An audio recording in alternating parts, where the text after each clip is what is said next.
I am here. Hi. Okay. Prostitution in America. What needs to change? Men and women walk around every day and night scared for their safety and their lives because of their line of work. The idea of having prostitution illegal in the United States is not helping anyone anymore. It is especially harmful to the people in this line of work. By decriminalizing prostitution, similar to Sweden, we may be able to make the lives of these sex workers better and shrink the amount of prostitution total in the USA. This change needs to be made in America because there are an estimated 1 million people in the U.S. who are prostitutes, and these 1 million people aren't getting the privileges they deserve. Men and women sex workers are severely mistreated in society because of their line of work. Because of what they do is illegal, they're often not treated as humans and hardly given the human rights they deserve, such as health care, being able to go to the police, things like that. By constructing legislative changes, America could help better these people's lives.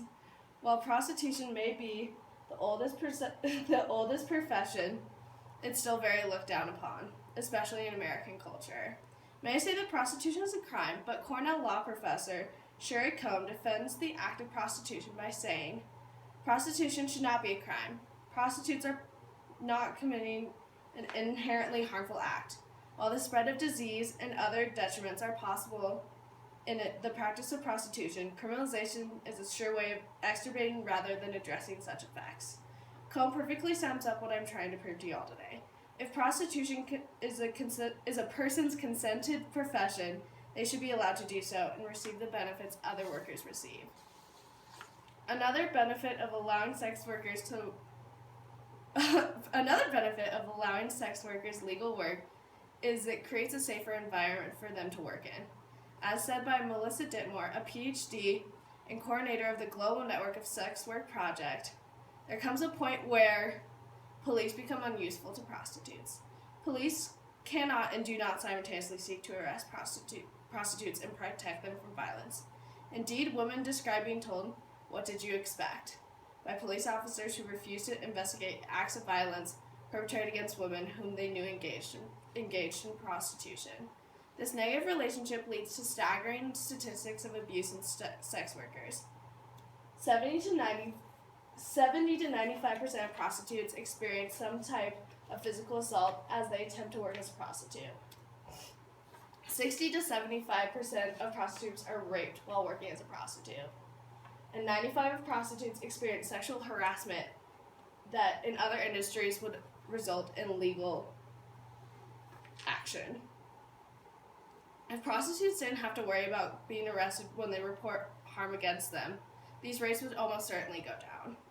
One important thing to note in this discussion is the difference between decriminalization and legalization.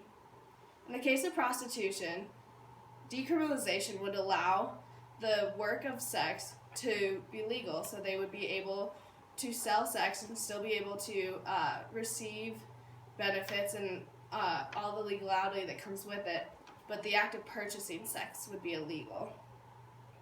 If full legalization would be allowed to happen, the selling and purchasing sex would be legal. So the workers would still be given their rights, but the people buying sex would not be allowed to be persecuted or prosecuted. A possible solution for the U.S. is decriminalization. Sweden issued the change in legislation and has seen very positive results. From the Swedish experience, we know that when the buyers risk punishment, the number of men who buy prostituted women decreases, and the local prostitution markets become less lucrative. If more countries would allow the demand for prostituted women by criminalizing not only the pimps and the traffickers, but also the buyers, the expansion of global prostitution industry would seriously be threatened. Decriminalization could be the solution for the U.S. Imagine a world where HIV and AIDS populations shrank even more. How would this happen? By legalizing or decriminalizing prostitution.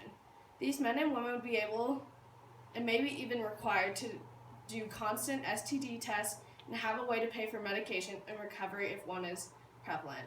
Imagine a world where men and women can decide to sell their bodies at their own will and aren't terrified they may be raped or abused that night and wouldn't be able to go to the police in fear of getting themselves arrested instead of their attacker.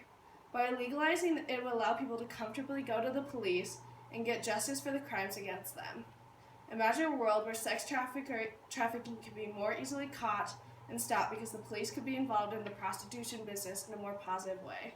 One way your voice may be heard is by signing a petition put on by Change.org asking to legalize prostitution in the U.S. You can also write to your state legislator asking for help.